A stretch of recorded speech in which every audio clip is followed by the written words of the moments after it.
And now we're joined by Professor Steve, who is here to give us a little science experiment. You're going to be performing at the Lincoln Square Theater on March 9th. But today you're here to show us something very interesting with this roll of toilet paper. I am here to show you the most amazing thing. The only good thing you can ever do with a roll of single-ply toilet paper. Okay. If this is all you got, then do it for this. Okay. An amazing thing, science and everything.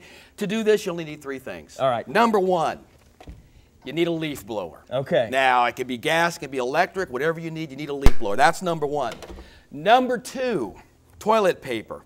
Gotcha. Number two, toilet paper. Oh boy. That's oh great. Boy. Here it Number goes. two, toilet paper. Single-ply toilet paper. You need that. And of course, the official toilet paper holder. Excellent. Now, here's what Okay. you're going to do. You're going to take that toilet paper. You're going to find its belly button. I'll give you a clue. It's an innie. All right. There it is, right there. Got it. You're going to take that. You're going to put it right on the folder just like this. You're going to put one hand right here.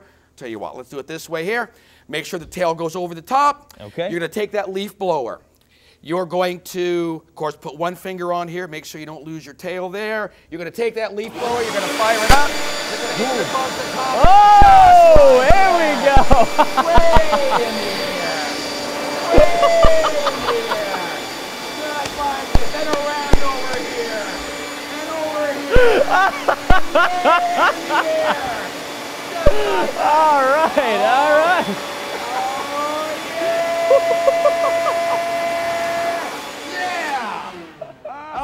All right, wow, look at that. That's okay. what I'm talking about. Thank you so much for that. So tell us a little bit. I'm going to need some of this for later. Yeah, okay. And Mark, yes. just so you know, Sure. that's how I roll. Oh my gosh, all right. Excellent. Ask tell us, questions. Right, so tell us a little bit, how did that work there? That is what we call Bernoulli's principle, the fact that moving air attracts other air. In this case, that moving air attracted the toilet paper. It's what I try to do in all my shows.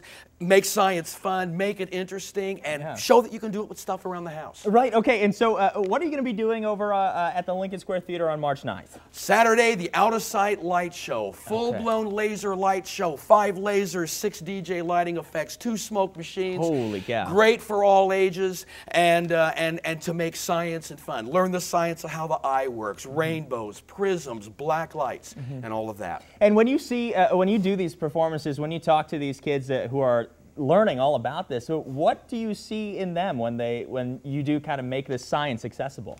A lot of kids and a lot of adults don't particularly like science because to them it's just about the reading part and the taking the test. And what I try to get across is that the more you do science, the more fun you're going to have. I mean, who cannot have fun? I know, I was going to say, we have tons of and the toilet price paper. is minimal and all that. So my thing is get them excited about science because I don't care what you do in life. Science is one of those things that you're going to be able to use. Excellent. Okay, well, thank you so much for coming here this morning. We appreciate it. And don't forget to come out to the Lincoln Square Theater March 9th at 3 p.m. for Professor Steve's Out of Sight Light Show. Thanks a lot. We appreciate it. Appreciate it. We'll be right back.